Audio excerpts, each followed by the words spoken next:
Hello मित्रों, मैं doctor रोशन, बहुत बहुत स्वागत है आपका उत्कर्ष क्लासेस में। आइए हम बात करते हैं कल की भांति राजस्थान के इतिहास पर। और आज हमारा टॉपिक है प्राचीन सभ्यताएं और पुरास्थल। तो चलिए, प्राचीन सभ्यताएं और पुरास्थल का आज पहला पेपर आपका है। अलकेश जुड़ गए हैं और सर मेरी क्लास नहीं चल रही है। बिल्कुल, क्लास अभी शुरू ही हुई है, शुरू करिए।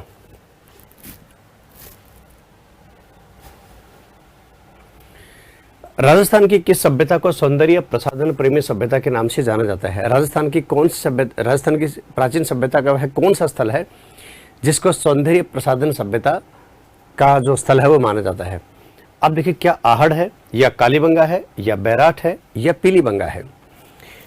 अगर मैं आपसे पूछूं कि इनको इनके जिलों के साथ क्या आप सुमेलित कर देंगे, तो आंसर तो यद्यपि सौंदर्य प्रसाधन प्रेमी सभ्यता कालीबंगा है, ये उत्तर है इसका। पर आप क्या इसको सुमेलित कर देंगे? जैसे अगर मैं इनको सुमेलित करूं तो पीलीबंगा कहाँ है? पीलीबंगा हनुमानगढ़ में है, और बैराठ कहाँ है भाई? जयपुर में है। कालीबंगा कहाँ है? कालीबंगा भी हनुमानगढ़ में है, हनुमानगढ़ में। और आहड़ कहाँ है? उदयपुर में।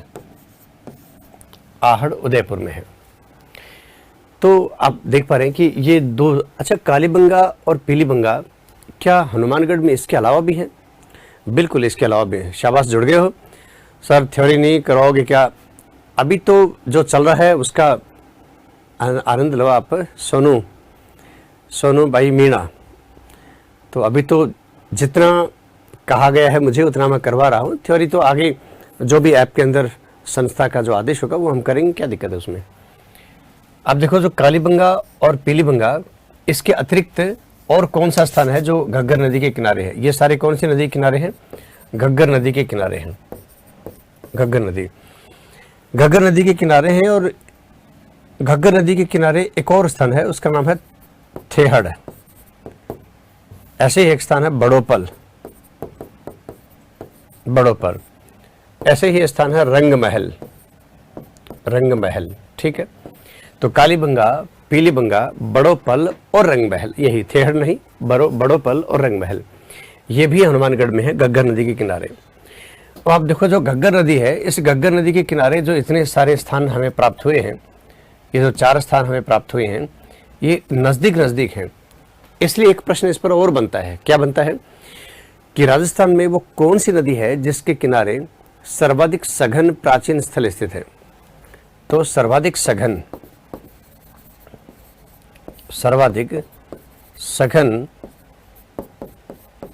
रूप में प्राचीन स्थल स्थित है।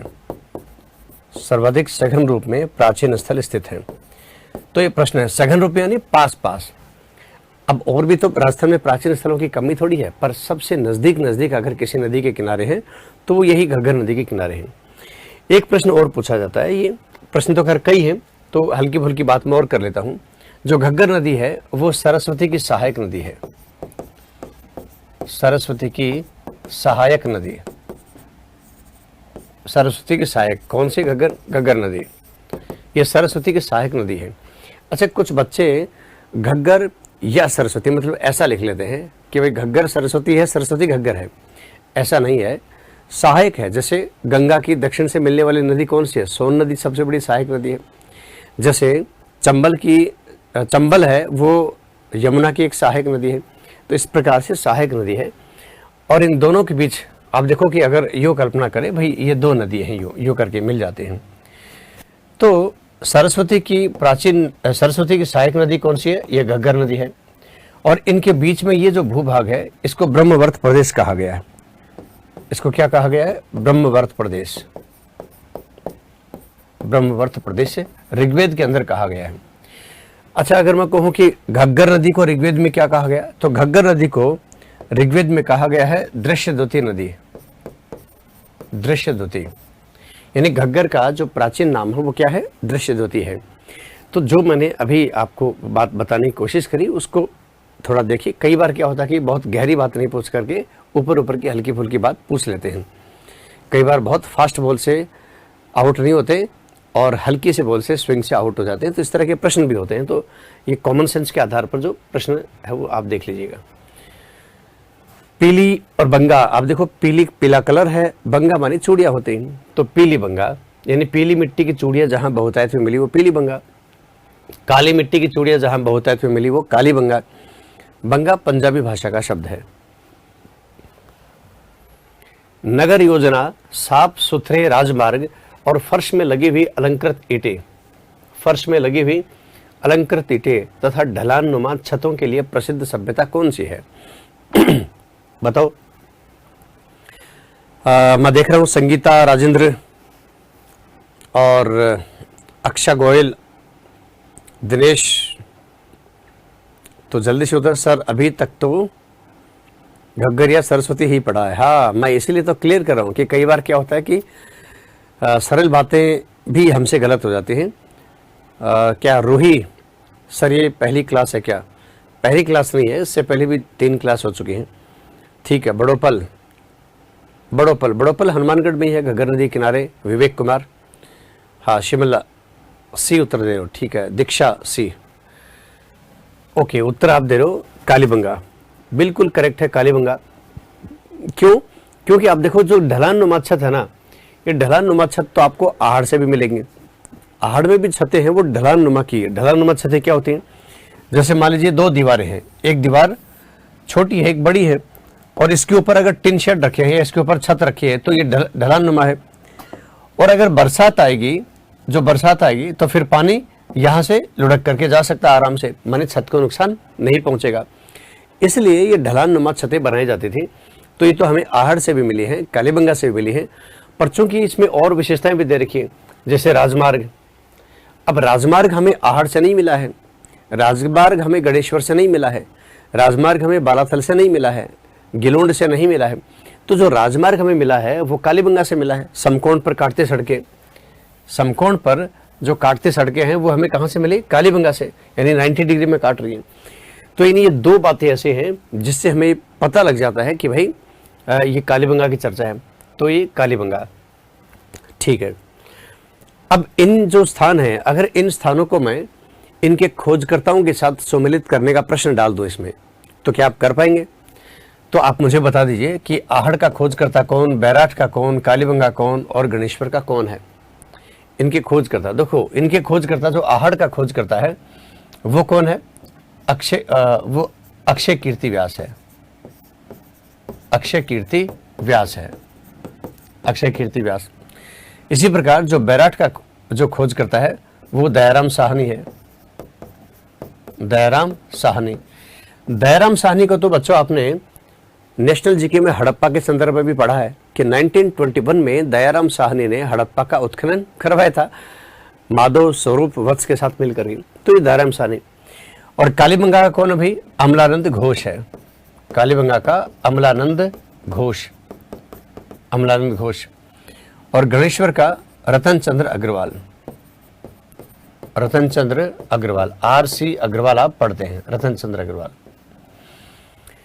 अगर मैं एक और बात, अगर मैं तिथियों के साथ इनको सम्मिलित करने की बात कहूँ कि सम्मिलित करिए कि इन स्थानों की खोज कब कब हुई, तो आप बता सकते हैं कब कब हुई?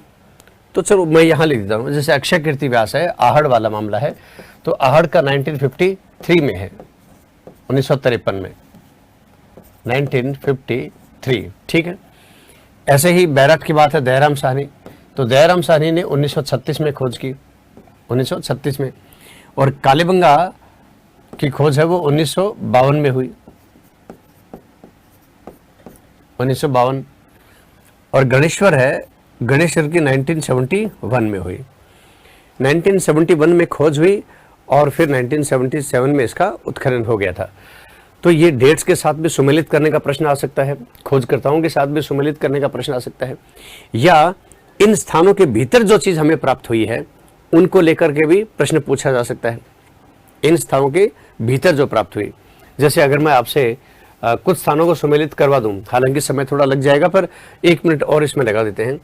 अगर मैं 4 चीज़ें रख दूं यहाँ पर, मैं असम्मिलित रखूंगा, आपको सम्मिलित करना है। जैसे मैं यूँ कहूँ कि मातृदेवी मूर्ति नहीं मिली, ठीक है, मातृदेवी की मूर्ति नहीं मिलना। जैसे मैं कहूं कि मछली पकड़ने का कांटा, मछली पकड़ने का कांटा। ओके, अगर मैं कहूं कि विशाल कक्ष को, या यूं कहें कि उल्टी तपाई विधि, उल्टी तपाई विधि, उल्टी तपाई विधि।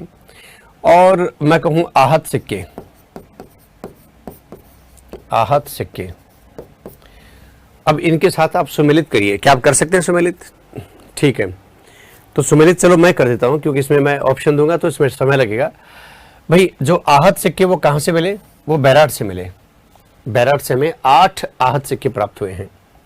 उल्टी तपाई विधि, उल्टी तपाई विधि आहड़ से, उल्टी तपाई विधि मृद भांड पकाने की उल्टी तपाई विधि। ऐसे ही मछली पकड़ने का कांटा ये गणेश्वर से मिला है। और मातृ देवी की मूर्ति नहीं मिली है तो ये कालीबंगा से नहीं मिली, बाकी सब जगह से प्राप्त हुई है। तो इस प्रकार ये कई प्रकार से ये सुमेलित करने का प्रश्न बन सकता है। तो मुझे लगता है कि मैंने आपको 12 प्रश्न और इसमें बताए हैं, ठीक है ना। 4 प्रश्न तो ऑलरेडी ये हो गए, एक प्रश्न तो है ये, 12 और 1 13 प्रश्न है।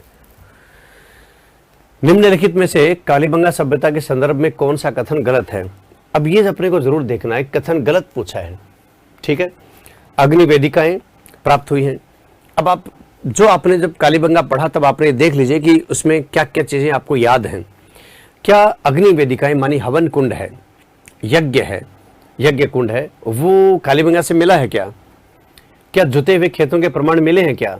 या मृण मूर्तियां, मिट्टी की मूर्तियां मिली हैं, या गोरिया कोठे ये प्राप्त हुए हैं? तो शाबाश। हाँ, क्या रुगाराम कह रहे सर आप रहने दो? क्या रहने दो रुगाराम? अतिरिक्त प्रश्न बताना रहने दो या फिर कोई और बात रहने दो? बता। मछली पकड़ने का कांटा, या फिर मैं रहने दूं, आप अपने आप उत्तर बता देंगे? आप ऐसा कह रहे हो? जल्दी बता रुगाराम, नहीं तो कॉल आएगा उत्कर्ष की तरफ से आपके पास। हाँ ठीक है, तो आप देखिए कि जो कथन गलत है वो यही है, गोरिया कोट प्राप्त हुए। अब गोरिया कोट कालीबंगा से नहीं मिले। गोरिया कोट वास्तव में क्या है? गोरिया कोट वास्तव में विशाल मृद भांड है, विशाल मृद भांड है। ये अन्न भंडार के हैं, अन्न भंडार के विशाल पात्र हैं, विशाल पात्र हैं, और ये मिट्टी के बने हैं, मृद भांड हैं। ये हमें आहड़ से मिले हैं, कालीबंगा से नहीं मिले। मुझे किससे मिले हैं? आहड़ से मिले हैं, तो इन्हें गोरिया कोट कहा गया। तो इसमें राइट आंसर। बाकी सब चीजें तो मिली हैं।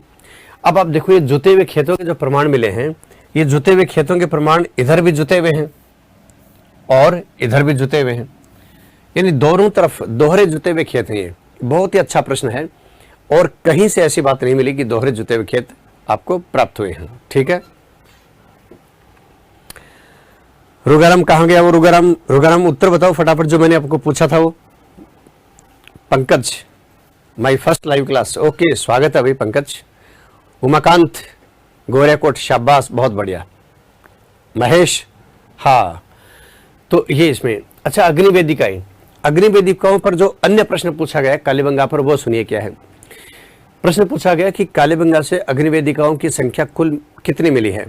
तो 7 अग्निवेदिकाएं प्राप्त हुई। कितनी? 7 मिली हैं। अच्छा, अग्निवेदिकाएं क्या राजस्थान में किसी अन्य स्थान से प्राप्त हुई हैं? अग्निवेदिकाएं क्या राजस्थान के अन्य किसी स्थान से प्राप्त हुई हैं? तो मिली है ना, राजस्थान के अन्य मानी तिलवाड़ा जो स्थान है, तिलवाड़ा से, बाड़मेर के तिलवाड़ा से भी अग्निवेदिकाएं हमें प्राप्त हुई हैं, और कालीबंगा से भी प्राप्त हुई हैं। और राजस्थान के बाहर से कहीं से प्राप्त हुई क्या? हरियाणा में एक बनवाली है, तो हरियाणा के बनवाली से हमें अग्निवेदिकाएं मिली हैं। ऐसे ही गुजरात के लोथल से भी हमें अग्निवेदिकाएं प्राप्त हुई हैं। माने जो अग्निवेदिकाएं हैं वो हमें इन सब स्थानों से प्राप्त और ये भी हुई है। परंतु कालीबंगा की अग्निवेदिका क्यों इंपॉर्टेंट है? कालीबंगा की अग्निवेदिका इसमें इंपॉर्टेंट क्यों है? हाँ बिल्कुल बिल्कुल सही करे हो भी ममता, शाबाश। आयताकार, ये जो हवन कुंड है ये कैसे मिले हैं? आयताकार, और बाकी सब जगह चौकोर। यही बात बता रहा मैं, शाबाश बहुत बढ़िया। कपिशवर्णी मृद भांड आहड़ से नहीं, कपिशवर्णी मृद भांड आहड़ से प्राप्त नहीं हुए हैं, वो गणेश्वर से प्राप्त हुए। उमाकांत वो गणेश्वर से हैं कपिशवर्णी मृद भांड। सर जी इनको नोट करें क्या? नोट तो आप देखो इतनी जल्दी कर नहीं पाओगे, आप सुन लीजिए, उसके बाद में जब वापस क्लास को देखो ना तब आप नोट कर लेना, ठीक है ना। ठीक है, लोथल गुजरात, शाबाश। तो चलिए आगे बढ़ जाते हैं। कालीबंगा, पीलीबंगा, रंग महल पुरातात्विक स्थल वर्तमान में किस जिले में है? अब बताओ, मैंने जो व्याख्या पिछली बार की अभी पहले क्वेश्चन में, उसमें ये सब व्याख्याएं आ गई, इनके में इनमें प्रश्न के उत्तर आ गए। इसलिए अगर प्रश्न की एक व्याख्या सुन लेते हैं तो उसके साथ कई प्रश्न क्लियर हो जाते हैं। तो आप बता सकते हैं अब आराम से कि ये हनुमानगढ़ में है। इसके लिए तो विशेष आपको ज़्यादा याद करने की आवश्यकता है नहीं, मैंने आपको बता दिया। इसमें एक और जोड़े तो भी है, जैसे बड़ोपल, अगर हम बड़ोपल और जोड़ लेंगे तो भी, मानिए 4 स्थान हैं, ये किस जिले में है? हनुमानगढ़ में है। और किस नदी के किनारे हैं? ये घग्गर नदी के किनारे हैं, हनुमानगढ़ में है। ओके, अगर मैं ये कहूँ कि जिलों के हिसाब से स्थानों को सुमेलित करिए, ठीक है ना, जिलों के हिसाब से, जैसे मैं एक स्थान लिखता हूं गुरारा, गुरारा, या मैं एक स्थान लिखता हूं कि रंग महल, रंग महल। एक स्थान में लिखता हूं सौथी, सौथी, और एक स्थान में लिखता हूं चक चौरासी, चक चौरासी। ये सारे के सारे स्थान हैं, ये इनके साथ सुमेलित हैं, सारे के सारे इनके साथ हैं, ये सुमेलित हैं। तो उससे अच्छा, सौथी के बारे में देखो क्या प्रश्न बनता है। सौथी ये जो है, ये बड़ा महत्वपूर्ण स्थान है सौथी। सौथी को कालीबंगा प्रथम भी कहा गया है, बहुत ही अच्छा प्रश्न है। कालीबंगा प्रथम, इसे कालीबंगा फर्स्ट भी कहा गया सौथी। अमलानंद घोष जो कालीबंगा की खोज से जुड़े हुए रहे, उन्होंने ही सौथी की भी खोज की। तो गुरारा जो स्थान है, सीकर में गुरारा, गुरारा के बारे में प्रश्न पूछा गया कि 2744 आहत सिक्के, 2744 आहत सिक्के हैं, वो कहां से प्राप्त हुए? तो गुरारा सीकर से प्राप्त हुए। अगर मैं कहूं कि आहत सिक्के किस काल के हैं, भाई आहत सिक्के हैं, आहत को हम पंचमार्क भी बोल सकते हैं, पंचमार्क भी बोल सकते हैं। आहत को हम रजत सिक्के भी बोलते हैं, रजत सिक्के भी बोल सकते हैं। रजत मानी चांदी के सिक्के हैं। और ये मौर्यकालीन सिक्के हैं। ये किस काल के हैं भाई? मौर्यकालीन सिक्के हैं। आहत सिक्के मौर्यकालीन सिक्के हैं। इनके ऊपर लेख नहीं मिलता, याद रखिए, लेख नहीं मिलता, अंक भी नहीं मिलता, किसी राजा की फोटो भी नहीं मिलती, इसके ऊपर चित्र भी नहीं मिलता। अभी तो इस पर केवल नेचर के 5 चिन्ह है वो मिलते हैं, प्रकृति के 5 चिन्ह मिलते हैं। ठीक है, शाबाश। दिलराज, अनीता मौर्य, रवि, ममता कुमारी, हाँ ठीक है। ताम्रवती नगरी के नाम से विख्यात पुरास्थल जिसे धूलकोट के नाम से भी पुकारा जाता है। अब ये नाम देखो आप, धूलकोट, ताम्रवती नगरी, ताम्रवती नगरी के नाम से विख्यात प्राचीन स्थल पुरास्थल जिसे धूलकोट के नाम से भी जाना जाता है। बड़ा सरल प्रश्न है, हालांकि प्रश्न के अंदर ही 2 उत्तर दे दिए। दिलराज सिंह क्या कह रहे हैं कि आपका कोर्स ओपन नहीं हो रहा। ठीक है, टेक्निकल टीम देख रही है इसको और आप भी ट्राई करिए। सर हमारी हिस्ट्री की क्लास कब से स्टार्ट होगी? सौरभ, ये तो आपको सूचनाएं ऐप पर आ जाते हैं इसमें, और आपको जब सूचनाएं मिलेंगी तभी मेरे को मिलेंगे। सर परकोटे के दक्षिण में आरक्षक कक्ष, आहड़ अनीता, तो very good Ahar Anita, very good, शाबाश अनीता, आपका आंसर एकदम करेक्ट है। आहड़, आहड़ जिसका जो कहूँ कि प्राचीन नाम तो ताम्रवती नगरी था। आहड़ का जो प्राचीन नाम जो दे रखा है, आप जो पढ़ रहे हो वो क्या है? ताम्रवती नगरी, ताम्रवती नगरी, ठीक है। परंतु अगर मैं ये कहूं आहड़ का 11वीं शताब्दी में नाम क्या था? आहड़ का 11वीं शताब्दी में नाम क्या रहा? तो 11वीं शताब्दी में आहड़ को कहा गया आघाटपुर, आघाटपुर या आघाट दुर्ग कहा गया। परंतु वर्तमान नाम क्या है इसका? इसका जो वर्तमान नाम है वो है धूलकोट, वर्तमान नाम है इसका धूलकोट। धूल यानी मिट्टी, कोट मानी दुर्ग, मिट्टी का दुर्ग। तो ये आप जरूर देख लीजिएगा। इसमें बालाथल पर एक जो प्रश्न, जो ज्यादा महत्वपूर्ण प्रश्न है बालाथल पर, वो आप देखिए बालाथल पर क्या क्या प्रश्न पूछे जाते हैं। तो उसमें एक तो खोजकर्ता के संदर्भ में बात पूछी जाती है। तो खोजकर्ता इसमें VN मिश्र हैं, यानी वीरेंद्रनाथ मिश्र हैं, जो 1962 में बालाथल उदयपुर की वल्लभ नगर तहसील में है। और इसी प्रकार एक सूती वस्त्र के बारे में पूछा जाता है कि सूती वस्त्र का टुकड़ा है वो कहाँ से प्राप्त हुआ?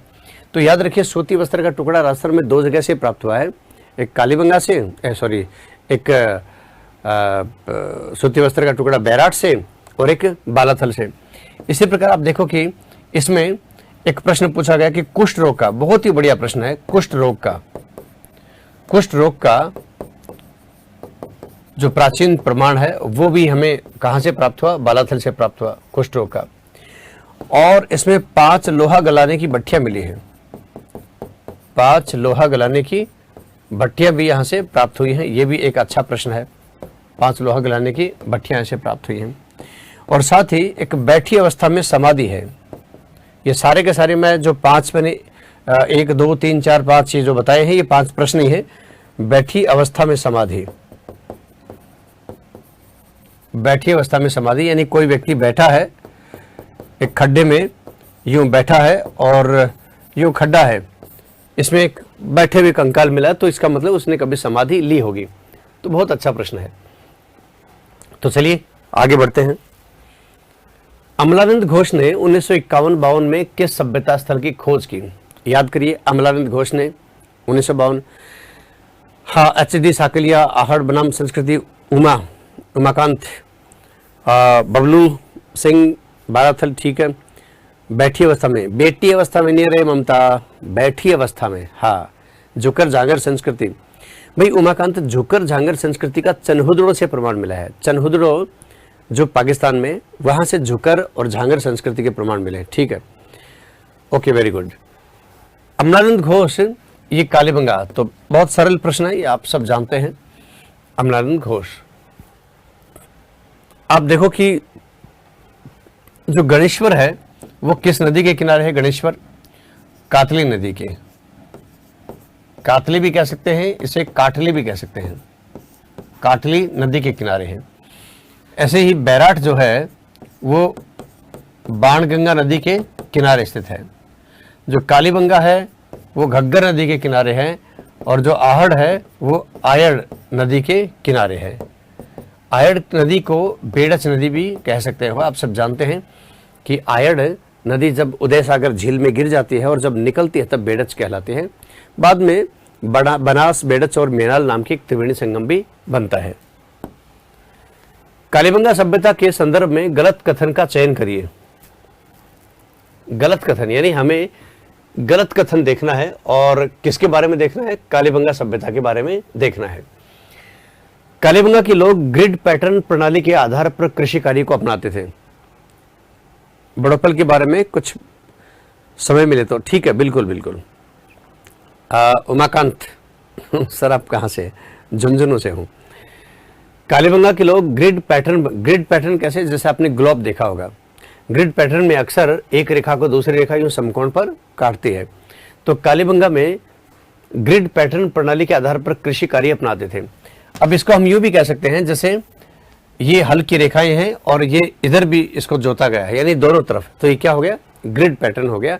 जैसे ग्लोब के आप अक्षांश और देशांतर को काटते हुए आप ग्रिड देखते हो, वैसे ही। तो कालीबंगा सभ्यता के लोग मृत शरीर को दफनाने पर कुंडल और दर्पण साथ रखते थे। कैसा है कि आभूषण साथ में रखते थे। यह सभ्यता ग्रामीण सभ्यता के रूप में विकसित हुई। यह सभ्यता ग्रामीण सभ्यता के रूप में विकसित हुई और कालीबंगा सभ्यता लोग शल्य चिकित्सा से परिचित थे। अब इसमें हमें क्या देखना है? ये गलत कथन देखना है। तो कालीबंगा में ग्रामीण सभ्यता वाला मामला नहीं है। ग्रामीण सभ्यता तो है किसकी?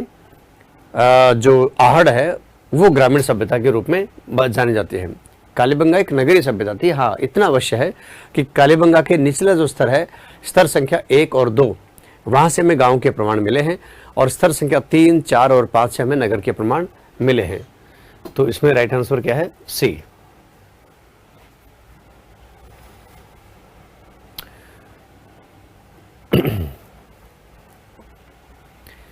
राज्य में सर्वप्रथम पशुपालन के प्रमाण किस स्थान से प्राप्त हुए हैं?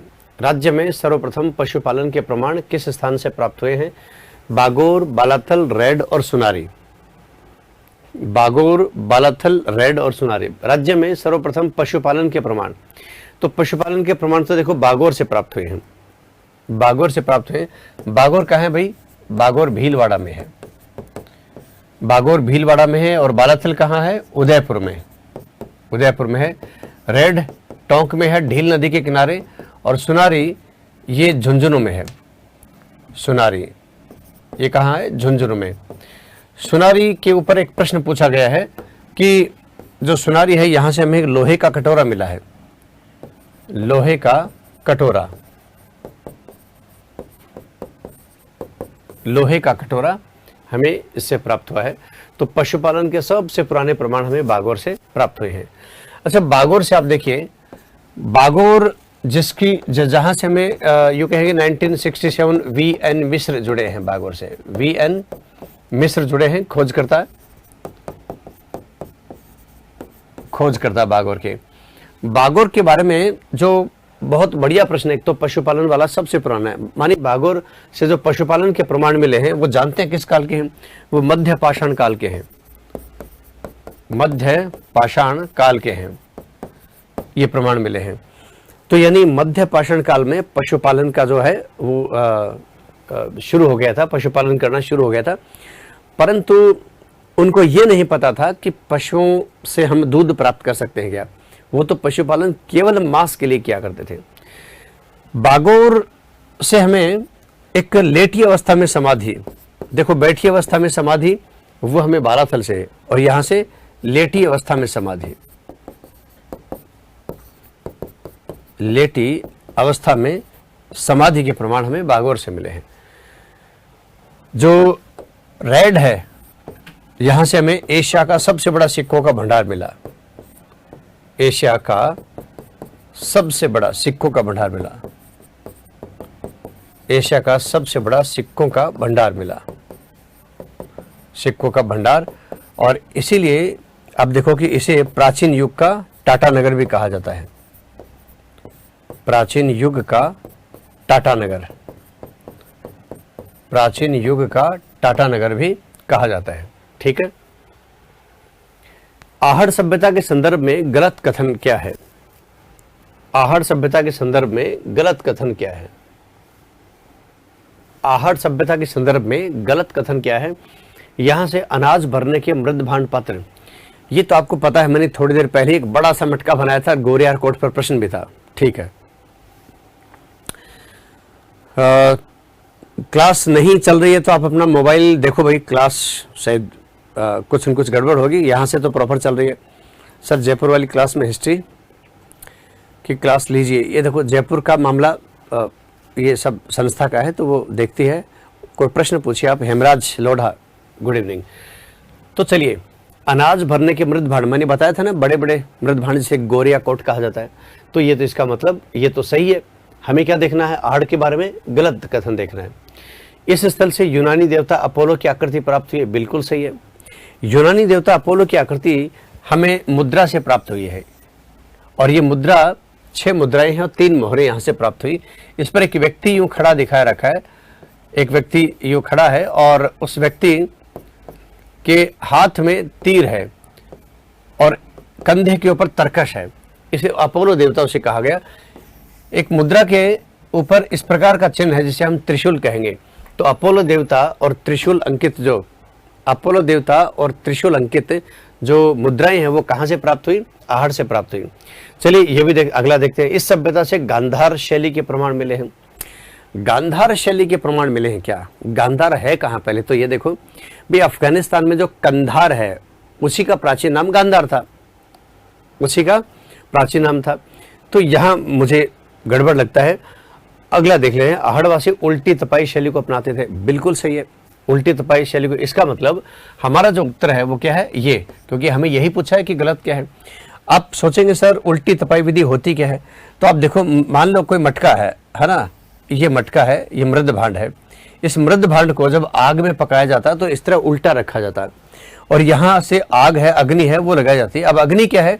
अंदर जब उसकी आंच आएगी अंदर, तो फिर ये पूरी ऊष्मा का उपयोग होगा ढंग से, माने अंदर पका देगी।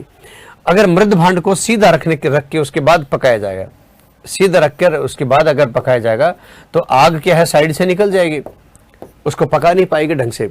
और यहाँ उल्टा होते ही और अंदर पूरे ऊष्मा निकलने के लिए जगह नहीं, इसलिए ढंग से मटका पक पाएगा। इसको बोलते हैं उल्टी तपाई विधि, और इसके हम प्रमाण हमें आहड़ से प्राप्त होते ही हैं। ये बिल्कुल करेक्ट है। अब आप सोचेंगे कि सर इस सभ्यता से गांधार शैली के प्रमाण नहीं मिले, ये बात ठीक है, चलो हमने प्रश्न का उत्तर करेक्ट कर दिया, परंतु फिर कहाँ से मिले हैं, है ना, ये भी तो है। तो देखो ये कुषाण काल के प्रमाण है। ये किस काल के हैं? कुषाण काल के। ये कुषाण काल में गांधार जो शैली है वो एक मूर्ति निर्माण शैली थी। ये कोई सभ्यताओं के संदर्भ में मामला है नहीं, ये एक मूर्ति निर्माण शैली थी। गांधार शैली, मथुरा शैली और अमरावती शैली। और गांधार शैली की जो मूर्तियां हैं उसमें भगवान बुद्ध की मूर्ति हमें मिली, और वो इस तरह बैठे हुए और एकदम बलिष्ठ, जैसे जिम से अभी भी आए हैं, है ना, बलिष्ठ डोले शोले एकदम पूरा, और एक बहुत महीन वस्त्र पहने हुए ऐसा उसमें दिखा रखा है, और उस वस्त्र के भीतर से जैसे शरीर है वो बलिष्ठ है वो दिख रहा है। तो इस तरह की शैली है वो मूर्ति निर्माण शैली, वो गांधार शैली है। तो चलिए इसमें आगे बढ़ते हैं। निम्नलिखित में से कौन सा कथन गलत है? निम्नलिखित में से कौन सा कथन गलत है? मैं बार बार इसको चिन्हित करता हूं क्योंकि अक्सर बच्चे गलती कर जाते हैं। अब प्रश्न पत्र में एक आध प्रश्न में तो इस तरह गलती कर ही जाते हैं कि सर हमने ये देखा ही नहीं, ये गलत असत्य पूछा है या सत्य पूछा है ना, ये देखना बहुत जरूरी है। महासत्यों का टीला बागोर भी, महासत्यों का टीला आप आहड़ में भी देखते हो और महासत्यों का टीला है बागोर में भी, ये तो बात करेक्ट है एकदम। गोफन के प्रमाण बागोर, हाँ बिल्कुल मिले ना भाई, गोफन की गोलियां मिले हैं। आप में से बहुत सारे बच्चे गांव से भी होंगे, और गांव में आप देखो पक्षी उड़ाने के लिए एक रस्सी का बनाया गया इस तरह आगे उसके जगह होती है, उसमें पत्थर रखा जाता है गोल गोल गोली, और फिर उसको यूं घुमाया जाता है, वो गोफन कहलाता है। तो ये गोफन की जो गोलियां हैं ये हमें बागोर से प्राप्त हुई हैं, इसका मतलब गोफन के प्रमाण मिले हैं। ठीक है, correct. Bird rider rock painting ओझियाना, भाई ओझियाना तो कहाँ है बच्चों? ओझियाना भीलवाड़ा में है। ओझियाना कहाँ है? भीलवाड़ा में। पर हमें यहाँ से बर्ड राइडर रॉक पेंटिंग के प्रमाण नहीं मिले हैं, यहाँ से हमें बर्ड राइडर रॉक पेंटिंग के प्रमाण नहीं मिले। तो जो गलत कथन है वो तो यही है, बर्ड राइडर रॉक पेंटिंग। और प्राचीन जोक बाबा, जाख नहीं है ये जोक है, जोक बाबा की यक्ष मूर्ति नोह कहाँ है? भरतपुर में है। तो ये एकदम करेक्ट है, ये भरतपुर में है और नोह से हमें प्राप्त हुआ है। जोक बाबा की मूर्ति प्राप्त हुई है नोह से। नोह है वास्तव में लोह युगीन स्थल है, प्राचीन लोह युगीन स्थल है। अब आप कहेंगे सर ठीक है आंसर तो आ गया, पर बर्ड राइडर रॉक पेंटिंग वास्तव में कोई थी भी पेंटिंग, कहीं से प्राप्त हुई भी है या कल्पना से ही ये प्रश्न बना के लिख दिया? नहीं, वास्तव में पेंटिंग थी बच्चों। ये बर्ड राइडर रॉक पेंटिंग है, ये गरदड़ा से मिली है हमें। कहाँ से मिली? गरदड़ा से। और गरदड़ा कहाँ है भाई? गरदड़ा बूंदी में है। गरदड़ा से हमें बर्ड राइडर रॉक पेंटिंग मिली है। अब बर्ड क्या होता है? पक्षी। राइडर मानी चलाने वाला, जैसे बाइक राइडिंग है, जैसे कार राइडिंग है, हॉर्स राइडिंग है। और रॉक मानी चट्टान, और पेंटिंग मानी चित्र, मानी पत्थर की चट्टान पर पक्षी का चित्र है, और ऐसा लगता है जैसे उस पक्षी को कोई चला रहा है, ड्राइव कर रहा है, मतलब कोई पक्षी के ऊपर बैठा है। जैसे आप कल्पना करो ना कि गरुड़ के ऊपर कौन विराजमान होते हैं? भगवान विष्णु होते हैं ना। जैसे मोर पक्षी पर कार्तिकेय रहता है ना, इसी प्रकार से आप देखिए। तो एक यूं करके ये जो पेंटिंग है, मुझसे बहुत अच्छी पेंटिंग तो वो नहीं बनेगी, पर एक कल्पना आपको मैं दे दूंगा कि इस तरह की पेंटिंग है। जैसे एक पक्षी है, ये पक्षी की चोंच की कल्पना करिए, पक्षी की आंख है, ये पक्षी के सिर पर कुछ बना हुआ है, और ये पक्षी के पंजे हैं, है ना, ये पक्षी के पंजे हैं, ठीक है, और ये पक्षी की पूंछ वगैरह है। अब आप देखो कि ये एक पक्षी की कल्पना करिए, इस तरह का पक्षी बना हुआ है, और इस पर कोई व्यक्ति बैठा हुआ है, इस पर कोई व्यक्ति बैठा हुआ, और ऐसा लग रहा है जैसे ये पक्षी को चला रहा है, ड्राइव कर रहा है, जैसे गरुड़ के ऊपर भगवान विष्णु बैठे रहते हैं। इसे कहा गया बर्ड राइडर रॉक पेंटिंग, ठीक है। तो ये कहाँ से मिली? गरदड़ा से मिली। रॉक पेंटिंग मानी चट्टान के ऊपर हमें ये पेंटिंग मिली है। तो चलिए इसमें राइट आंसर क्या है? सी। डिलक्स टाइप बर्तनों के लिए प्रसिद्ध स्थान था। चलो मैं आपके कमेंट्स देख लेता हूं एक बार। रेखा, सर क्लास बार बार रुक रही है, तो मैं टेक्निकल टीम से कहूँगा कि आपको कुछ सुझाव दे दें। क्लास रुक रही है तो क्या और हो सकता है? क्या है? लालनाथ सर, ऐसा नहीं पढ़ा है सर। हाँ बिल्कुल, कोई बात नहीं, ऐसा नहीं पढ़ा तो आप पढ़ लीजिए। और बबलू सिंह, ठीक है, थैंक यू भाई बबलू सिंह राजपूत। गरदड़ा पाली में नहीं है क्या सर? नहीं, गरदड़ा बूंदी में है, ठीक है ना, पाली में नहीं है। चलो आगे बढ़ जाते हैं। डिलक्स टाइप जो बर्तन होते हैं, यानी बर्तनों का एक विशेष प्रकार, ये कहाँ से, इस डिलेक्स टाइप जो बर्तन हैं ये कहाँ से प्राप्त हुए हैं?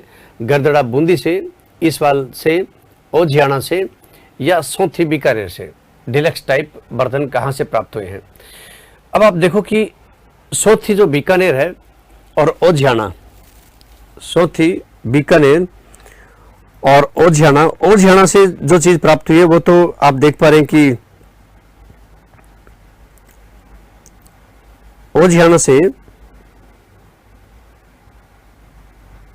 जो चीजें प्राप्त हुई हैं वो तो सफेद बैल की मूर्ति है, सफेद बैल की मूर्ति है इसमें तो ओझियाना तो। और ईसवाल उदयपुर है। ईसवाल से हमें ऊंट के दांत मिले हैं, ऊंट के दांत यहां से प्राप्त हुए। ईसवाल से हमें यूं कहें कि उद्योग के भी प्रमाण मिले हैं, है ना, कारखाना उद्योग इस तरह से। गरदड़ा मैं आपको बता चुका हूं। ओझियाना भीलवाड़ा से है। ये देखो ओझियाना के ऊपर एक और भी बहुत बढ़िया प्रश्न है। ओझियाना पर क्या है कि ओझियाना से हमें, ओझियाना एक ऐसा स्थान है जो पहाड़ पर है, बाकी सारे स्थान फ्लैट लैंड के ऊपर है, समतल भूभाग पर है। और ये क्या है, ये पहाड़ के ऊपर है। तो पहाड़ पर स्थित एकमात्र स्थल, पहाड़ पर स्थित एकमात्र स्थल यही है। और ओझियाना पर जो प्रश्न पूछा गया है पिछले, अगर 10 साल के प्रश्न पत्र उठाओ कि ओझियाना से क्या पूछा गया, तो एक तो बी आर मीणा का पूछा गया कि जो बी आर मीणा है वो इसके 2000 ईस्वी में बी आर मीणा ने इसकी खोज की थी, बी आर मीणा ने खोज की थी। और एक मूर्ति पर प्रश्न पूछा गया था, वो था सफेद बैल की मूर्ति। सफेद बैल की मूर्ति यहां से प्राप्त हुई है, सफेद बैल की मूर्ति यहां से प्राप्त हुई है। तो ओझियाना नहीं है, सोंथी भी नहीं है, सोंथी कालीबंगा प्रथम इसे कहते हैं, सोंथी को अमलानंद घोष ने। ईसवाल इसमें राइट आंसर है, ईसवाल। यहां से हमें डिलक्स टाइप के जो बर्तन हैं वो प्राप्त हुए हैं। निम्नलिखित में से किस स्थान को कालीबंगा प्रथम, मैं कई बार बता चुका हूं तो इसमें वापस रिपीट नहीं करूंगा मैं इस बात को, सोंथी कालीबंगा प्रथम के नाम से जाना जाता है। इसमें नगर आया नहीं अब तक, नगर टोंक में है अभी, नगर कहाँ है, टोंक में है। और यहां से हमें महिषासुर मर्दिनी की मूर्ति प्राप्त हुई है, महिषासुर मर्दिनी की मूर्ति प्राप्त हुई है, महिषासुर मर्दिनी की मूर्ति। ये एक अच्छा प्रश्न इस पर टोंक के ऊपर, नगर के ऊपर बन सकता है, नगर के ऊपर। बैराट इसकी चर्चा हो चुकी है, बालाथल हो चुकी है। अगर मैं कहूं कि सम्राट अशोक के जो अभिलेख है, सम्राट अशोक का भाब्रू अभिलेख, वो कहां से प्राप्त हुआ है, बैराट से ही प्राप्त हुआ है। तो चलिए आगे बढ़ जाते हैं।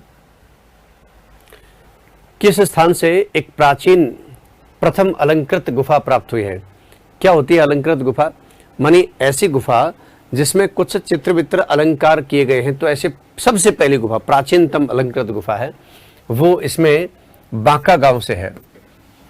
बांका गांव भीलवाड़ा में पड़ता है। तो यहां से हमें प्रथम अलंकृत गुफा, ये मुझे लगता है कि प्रथम अलंकृत गुफा, ये लगभग 3 से 4 बार प्रश्न है, ये अलग अलग परीक्षाओं के अंदर आ चुका है। तो बांका गांव में है। किस पुरास्थल को प्राचीन भारत का टाटा नगर, मैं बता चुका हूं, जो पीछे मैंने व्याख्याएं की हैं उन्हीं में से बहुत सारे सॉल्यूशन तो आपके इसमें हो ही रहे हैं। नगर टोंक, नगरी चित्तौड़गढ़, बिल्कुल सही बात है। ममता कुमारी ने कितना बढ़िया बताया है कि नगर तो है टोंक में जो अपने अभी आया है, और नगरी है वो कहाँ है, चित्तौड़गढ़ में। और नगरी का एक नाम माध्यमिका भी था, माध्यमिका, जिसका उल्लेख पाणिनि ने अपनी किताब अष्टाध्यायी में सबसे पहले माध्यमिका शब्द देता है। ठीक है, चलो शाबाश। तो प्राचीन भारत का टाटा नगर रेड है। ये रेड किस नदी के किनारे है? ढील नदी के किनारे है, ढील नदी के किनारे है। और अब देखो कि रेड से हमें सिक्कों का भंडार मिला। मैं ये तो बता चुका कि रेड से सिक्कों का भंडार मिला, पर मैं आपको ये बता देता हूं कि 3075 आहत सिक्के मिले हैं यहां से। 3075 आहत सिक्के, मतलब बड़ा भंडार मिल गया। आप देखो यहां से 300 मालव सिक्के मिले हैं, 300 यहां से मालव सिक्के मिले हैं, मालव सिक्के यहां से प्राप्त हुए हैं, 300 मालव सिक्के यहां से प्राप्त हुए हैं। ठीक है। और यहां से मित्र शैली के सिक्के, सेनापति शैली के सिक्के, मैं लिख देता हूं मित्र शैली व सेनापति शैली के सिक्के, सेनापति शैली के सिक्के भी प्राप्त हुए हैं, सेनापति शैली के सिक्के भी प्राप्त हुए हैं। ठीक है, सुनारी के बारे में मैं बता चुका हूं, नोह के बारे में भी हम बातचीत कर चुके हैं, वहां से हमें जोक बाबा की मूर्ति प्राप्त हुई है। डॉक्टर दयाराम साहनी ने सर्वप्रथम बैराठ के किस स्थान को उत्खनन के लिए चिन्हित किया? ये तो आप जानते हैं कि ये जो दयाराम साहनी है उन्होंने 1936 में बैराठ में प्राचीन सभ्यता की खोज की। पर बैराठ में भी कम थोड़ी पहाड़ियां हैं, छोटी छोटी कई पहाड़ियां, जिसे डूंगरी कहते हैं। कुछ डूंगरियों के नाम भी हैं, बीजक डूंगरी, भौमजी की डूंगरी, गणेश डूंगरी, भीम डूंगरी, महादेव डूंगरी, है ना, इस तरह डूंगरी है। तो कौन सी डूंगरी को सबसे पहले चिन्हित किया? सबसे ज्यादा सिक्के यहीं से मिले। बिल्कुल ठीक है, वो चला गया प्रश्न, वो तो एंशिएंट इंडियन, हाँ ठीक है, आ गया। दीपिका वेरी गुड, ए उत्तर दे रहे हो क्या? बीजक। अनिता शाबाश, बहुत बढ़िया, ए उत्तर है बीजक डूंगरी। और देखो ये बीजक डूंगरी है, मान ये जो पहाड़ी है, बीजक की जो पहाड़ी है, इस बीजक पहाड़ी पर ही हमें स्तूप मिला है। स्तूप क्या मिला जी? बौद्ध स्तूप मिला है। स्तूप ऐसे उल्टे कटोरे की आकृति का होता है, अर्धवृत्ताकार ढांचा। बौद्ध भिक्षुओं की अस्थियों को इसमें संरक्षित रखा जाता है, सुरक्षित रखा जाता है, बौद्ध धर्म से संबंधित है। अच्छा, यहां से हमें एक गौल बौद्ध मंदिर मिला है, गौल बौद्ध मंदिर। मैं जो बातें बता रहा हूं, अगर आपने पीछे के प्रश्न पत्र देखे तो आपको पक्का लगा होगा कि सर वास्तव में ये प्रश्न कई बार पूछे गए हैं। अच्छा, इसी के ऊपर हमें अभिलेख मिला, माने कुछ लिखा हुआ मिला। उस लिखे हुए को यूं गोलाकार में काट करके और उसके बाद उसे ये जो भाब्रू अभिलेख, इसको क्या बोला गया? भाब्रू अभिलेख बोला गया इसे, भाब्रू अभिलेख। इस भाब्रू अभिलेख की जो खोज है, भाब्रू अभिलेख की खोज 1837 में कैप्टन बर्ट ने की थी। कैप्टन बर्ट ने खोज की और 1840 में इसे कलकत्ता ले जाया गया, रॉयल एशियाटिक सोसाइटी के संग्रहालय में रखा गया था। हाँ, गोलाकार में काट करके, हाँ बिल्कुल गोलाकार में काट कर। सर घूमे से क्या मिला? घूमे से क्या मिला? क्या लिख रहे हो आप ईश्वर सिंह? उसको यूं काट करके, भाई आप अक्सर अभिलेख की कल्पना करते हो आयताकार, चौकोर, है ना, इस तरह, पर ये गोलाकार अभिलेख है, माने इस पहाड़ के ऊपर ही लिखा हुआ है और इसको सावधानी से काट करके कलकत्ता ले जाया गया, यानी कोलकाता ले जाया गया, उसकी रॉयल एशियाटिक सोसाइटी के संग्रहालय में रखा हुआ है। और ये प्राकृत भाषा में है। ये किस भाषा में है? प्राकृत भाषा में है, प्राकृत भाषा में है। और किस लिपि में है भाई? ब्राह्मी लिपि में है, ब्राह्मी लिपि में है, प्राकृत भाषा और ब्राह्मी लिपि में है। सम्राट अशोक के काल का है।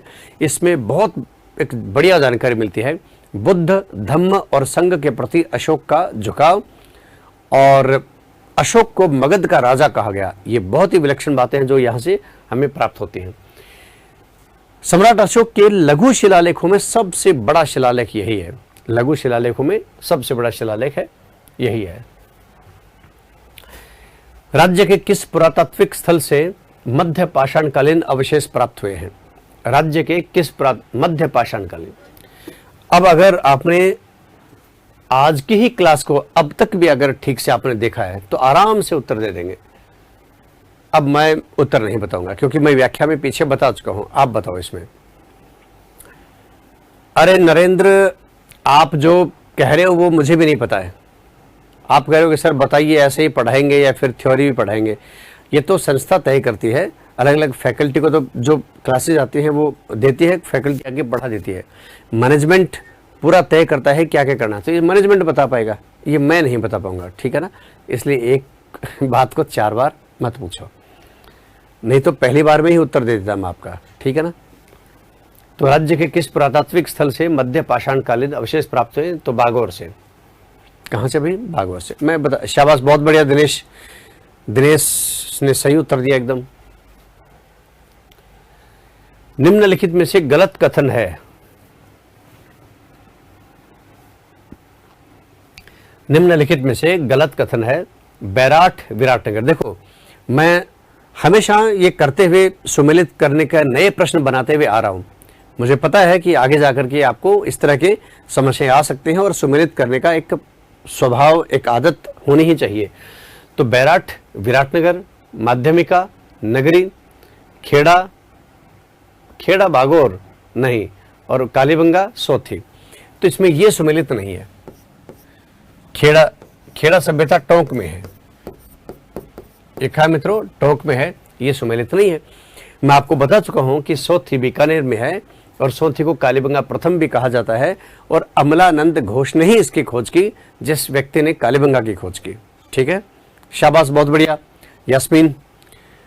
यास्मीन, विजयलक्ष्मी, मुकेश, मोनिका, मीना, मोनिका, दिनेश कुमार, संगीता, शाबाश, बहुत बढ़िया। निशा, विवेक, गुड।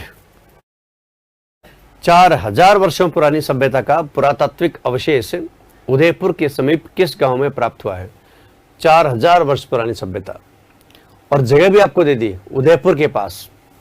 अब आप देखो ऑप्शन में उदयपुर के पास कौन कौन से आपको लगते हैं। क्या दिलवाड़ा उदयपुर में है? क्या एकलिंग जी, आहड़, जगत? तो इसमें राइट आंसर बताओ रे। खेड़ा, टोंक, सुनीता, हाँ वो तो गया ना, प्रश्न गए वो तो। कमलेश, ठीक है। संगीता, कैलाश, रामनारायण, दीपिका, पुनिया, योगेश 18 में बी।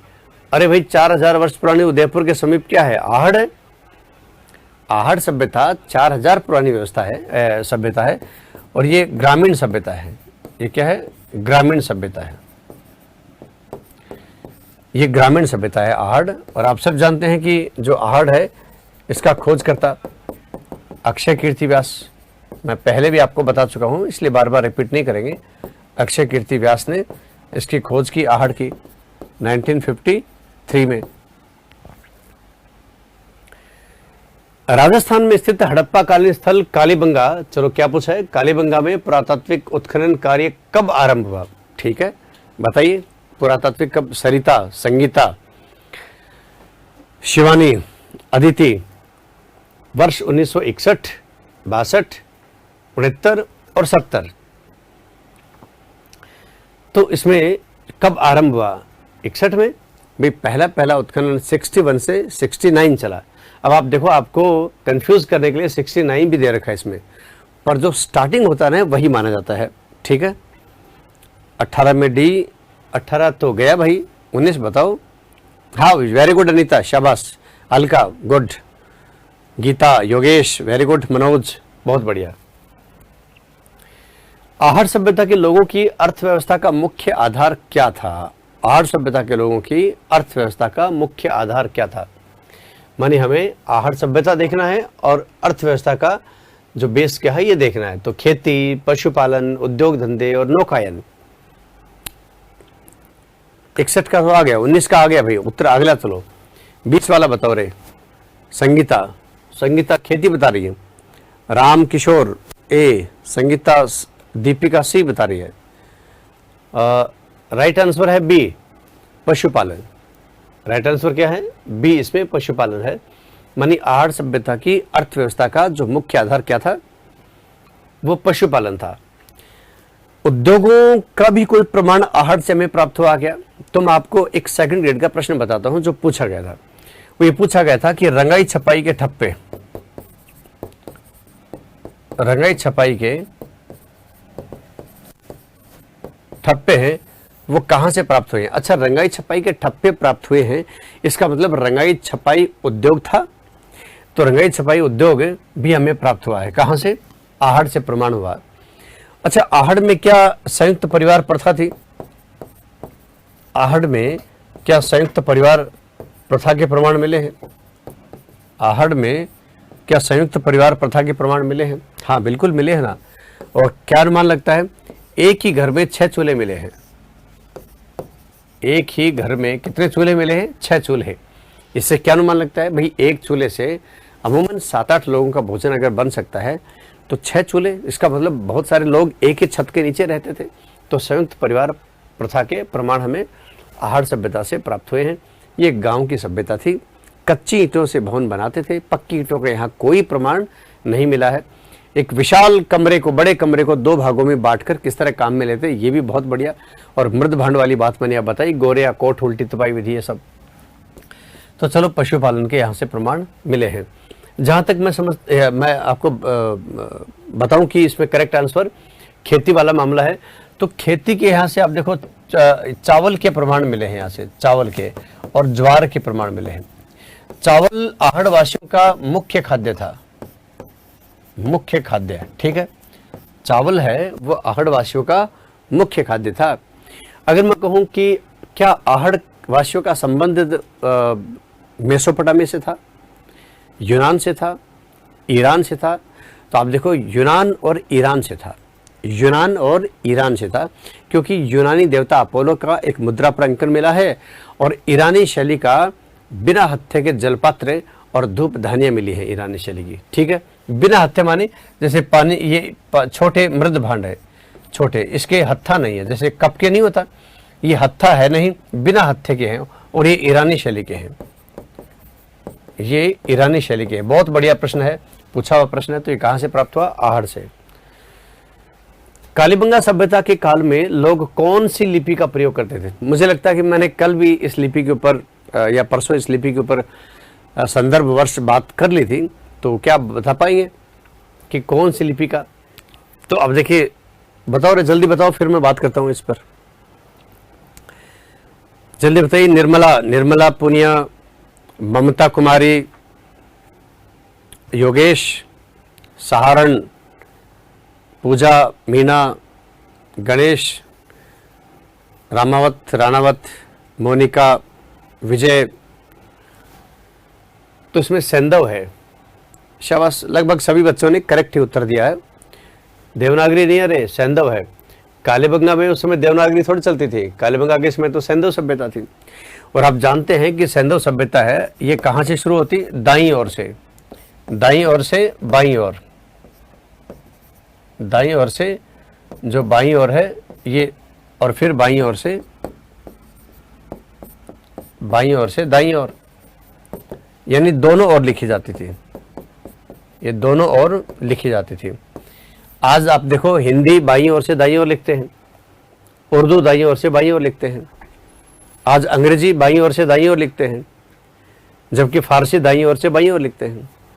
आज पंजाबी बाईं ओर से दाईं ओर लिखते हैं, जबकि अरबी दाईं ओर से बाईं ओर। यानी आज भी बहुत सारी ऐसी भाषाएं हैं जो दाईं ओर से बाईं ओर लिखे जाते हैं। जो खरोष्ठी है, इस खरोष्ठी की उत्पत्ति 2 से हुई। जैसे आप देखो कि अरेमाइक लिपि है, अरेमाइक लिपि है, अरेमाइक लिपि व ब्राह्मी लिपि, अरेमाइक लिपि व ब्राह्मी लिपि से जो उत्पन्न लिपि है, उस लिपि का नाम क्या है? खरोष्ठ लिपि, ठीक है। सेंधव लिपि के बारे में इतना भी है, इनके मूल अक्षरों की संख्या, मैंने शायद पहले भी आपको बताया होगा कि सेंधव लिपि के मूल अक्षरों की संख्या 64 है। और इसमें सबसे ज्यादा अगर किसी चित्र को दर्शाया जाता है तो मछली को दर्शाया गया है। इसमें किसको? इसमें सबसे अधिक है मछली को दिखाया गया है। तो ठीक है, अगला प्रश्न है, खड़िया मिट्टी से बनी कामदेव रति की कुषाणकालीन मृण मूर्ति कहां से प्राप्त हुई है? कामदेव रति की कुषाणकालीन मूर्ति कहां से प्राप्त हुई है? खड़िया मिट्टी से बनी। कामदेव रति की मूर्ति वहीं से प्राप्त हुई है कामदेव मूर्ति की, रति की जो मूर्ति है वो वहीं से प्राप्त हुई है जहां से हमें महिषासुर मर्दिनी की मूर्ति प्राप्त हुई है। अब आज की क्लास भी अगर आपने ठीक से देखी है तो आप आराम से बता सकते हैं इसका आंसर क्या है। मैंने कहा महिषासुर मर्दिनी की मूर्ति कहां से प्राप्त हुई? महिषासुर मर्दिनी की मूर्ति कहां से प्राप्त हुई? तो महिषासुर मर्दिनी की मूर्ति टोंक से प्राप्त हुई। कहां से? टोंक से। वहां से महिषासुर मर्दिनी की मूर्ति प्राप्त हुई। यहीं से हमें कामदेव रति की मूर्ति भी प्राप्त हुई है। जो टोंक है वहां से हमें जोख बाबा की मूर्ति प्राप्त हुई, मैंने आपको बताया था, लौह युगीन स्थल है। नगरी, ये चित्तौड़गढ़ जिसे माध्यमिका भी कहा जाता है नगरी, और नाडोल पाली में है, ठीक है। तो ये इसमें राइट आंसर क्या है? नगर। नगर और नगरी दोनों, इसमें आप देखो नगर और नगरी आराम से आप भेद कर सकते हो। निम्नलिखित ताम्रयुगीन प्राचीन स्थलों को सुमेलित करिए। पिंड पिंडालिया, झाड़ोल, सावणिया पुगल, नंदलालपुरा और किराड़ो चेतवाड़ी। तो ये स्थान कहाँ है? कौन इसमें सबसे पहले उत्तर बताएगा? नगर, ठीक है। सरिता, ओके। टोंक, संगीता, मीनू, रविंद्र, परमिला। 22 में एका, 23 का बता भी। प्रश्न अगला आ गया है। हाँ, यास्मीन, सोनिया, सर आप सिलेबस के अकॉर्डिंग क्वेश्चन कराओ। सिलेबस के अकॉर्डिंग ही क्वेश्चन चल रहे, चिंता मत करो आप। सिलेबस तो देखा है क्या आपने? सोनिया प्रजापति, चिंता मत करो आप, इस बात की चिंता छोड़ दो। ये टीचर जब खड़ा होता है यहाँ पर आकर के तो उसको पता होता है, इसलिए ये बताओ मत कि सिलेबस के अकॉर्डिंग कराओ। आप तो उत्तर दो फटाफट। इसका उत्तर बताओ सोनिया प्रजापति। विवेक, अलका, 23 में डी का बता रहे हो क्या? चलो मैं बताता हूँ और आप देखना कि किसका उत्तर करेक्ट आया था। पिंड पिंडालिया चित्तौड़गढ़ में है, झाड़ोल उदयपुर में है, किराड़ोत जयपुर में है और सावणिया पुगल बीकानेर में है। यानी आप देखो कि इसमें ए में 4 का है और बी में 3 का है। ए में 4 का और बी में 3 का। अब ये दोनों मैच यही कर रहे हैं, केवल यही। इसका मतलब राइट आंसर अपना बी आ गया। अब देखो सी में एक का है क्या? सी में 1 का है, बिल्कुल ठीक है। और डी में, सी में 1 का है और डी में 2 का है। आर्य सभ्यता, आर्य सभ्यता, आर्य सभ्यता के राजस्थान में होने के प्रमाण किन क्षेत्रों की खुदाई में मिले बर्तनों से मिलते हैं? भाई अनूपगढ़ और तरखान वाला जो है ये आर्य सभ्यता के स्थल हैं। अनूपगढ़ और तरखान वाला ये गंगानगर में आर्य सभ्यता के स्थल है। हाँ रामचंद्र, आपका सही है, ठीक है भाई। योगेश, क्या तारा सामोता, ठीक है। टोंक वाली सिलेबस में नहीं है, ठीक है। देखो कई चीज़ें एक दूसरे से कनेक्टेड होती हैं और उसको देख करके ही क्वेश्चन डाले जाते हैं, तो इसलिए आप उत्तर दो केवल। अनीता, चलो आगे बढ़ो। वेनसांग निम्नलिखित में से किस पुरातात्विक स्थल पर भ्रमण के लिए आया? वेनसांग, चीनी यात्री वेनसांग किस पुरातात्विक, अब इसके ऊपर थोड़ी सी बात देख लो आप। यद्यपि इस पे जो राइट आंसर कौन सा है बताओ रे। कालीबंगा को सिंधु घाटी सभ्यता की तीसरी राजधानी किसने कहा है? कौन पूछ रहा है? विवेक, डॉक्टर दशरथ शर्मा ने कहा है विवेक, कालीबंगा को सिंधु घाटी सभ्यता की तीसरी राजधानी। और बताओ। अनीता कुमारी, भीनमाल, शाबाश अनीता, बहुत बढ़िया। भीनमाल, भीनमाल का है जालोर में, भीनमाल जालोर में है। अब जो वेनसांग आया वो भारत के अंदर वेनसांग आया तो आप सब जानते हैं कि 7वीं शताब्दी में आया, ठीक है ना? 7वीं शताब्दी में आया। उस समय उत्तर भारत का जो सबसे ताकतवर शासक हुआ करता था उसका नाम था हर्षवर्धन। वेनसांग ने जो किताब लिखी, यानी वेनसांग ने एक किताब लिखी, उसका नाम था CU की। इसमें अपना यात्रा वर्णन दिया है, जिसका मतलब होता है पश्चिमी देशों की यात्रा का वर्णन। पश्चिमी देशों की यात्रा का वर्णन, इसका मतलब है पश्चिमी देशों की यात्रा का वर्णन।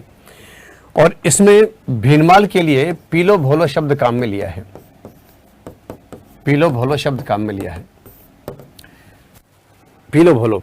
और मैं कहूं कि जो प्रतिहार राज्य है, जो प्रतिहार राज्य है, इसको आप जानते हो क्या कहा है? इसमें कुचेलो कहा है वेनसांग ने। तो वेनसांग ने राजस्थान में जहां जहां भी जिस जिस शब्दावली का प्रयोग किया है वो देख लो जरा। और ऐसे ही आप देखो कि जो बैराट है, बैराट के लिए इसी किताब में पारयात्र शब्द मिलता है।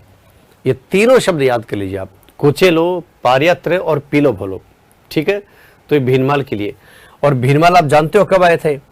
भीनमाल में 634 ईस्वी में आया था।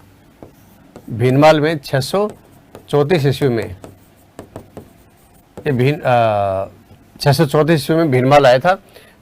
पीलो भोलो, ठीक है, समझ आइए जगह के कारण। आप मैं बता रहा हूँ, आप देख लेना, ठीक है ना?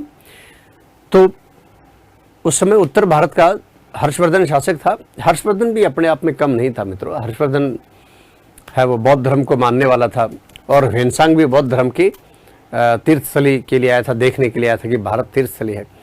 नालंदा एक विश्वविद्यालय आपने सुना होगा, जो कुमारगुप्त फर्स्ट ने 450 ईस्वी में नालंदा विश्वविद्यालय की स्थापना बिहार में की थी। इसी विश्वविद्यालय में ह्वेनसांग ने अध्ययन किया था। इसी विश्वविद्यालय में ह्वेनसांग ने अध्ययन भी किया था। ह्वेनसांग उत्तर पश्चिम से भारत में आया और उत्तर पश्चिम से वापस लौट गया था। हाँ बिल्कुल बिल्कुल अनीता, शाबाश, बहुत बढ़िया। हाँ पिलो बोलो बैर, ठीक है, शाबाश। तारा, तो ठीक है मित्रों। नलियासर जाते जाते एक बात सुन लीजिए, क्लास का समय तो अपना हो गया है। नलियासर जयपुर जिले में है, और नलियासर से हमें एक सोने का शेर मिला है। सोने का, सोने की धातु का, सोने का जो सिंह है उसकी मूर्ति मिली है यहाँ से, और यहीं से हमें गुप्तकालीन सिक्के मिले हैं। गुप्त सिक्के यहाँ से प्राप्त हुए हैं, और यहीं से हमें कुषाण काल के विशेष सिक्के प्राप्त हुए हैं। और कुषाणों में एक बहुत बढ़िया प्रश्न है, देखो अगर आपने कभी सुना है तो, एक राजा हुआ हुविष्क, आपने कनिष्क तो नाम खूब नाम सुना है, हुविष्क के सिक्के हैं, ये हो गया है। तो ठीक है, आज इतने ही, क्लास का समय हो गया, 2 मिनट ऊपर हो गया है। मिलते हैं फिर कल। एक वाक्य बोल रहा हूं मैं, वो ध्यान से सुनना, कि नदिया की कसम, मौजों की कसम, ये ताना बाना बदलेगा। भाई आप मेहनत कर रहे हो तो बदलेगा, स्थिति परिस्थिति खूब बदलेगी, अच्छी होगी आपकी। नदिया की कसम, मौजों की कसम, ये ताना बाना बदलेगा, और तो खुद को बदल, तो खुद को बदल, तब ये जमाना बदलेगा। जय हिंद, जय भारत।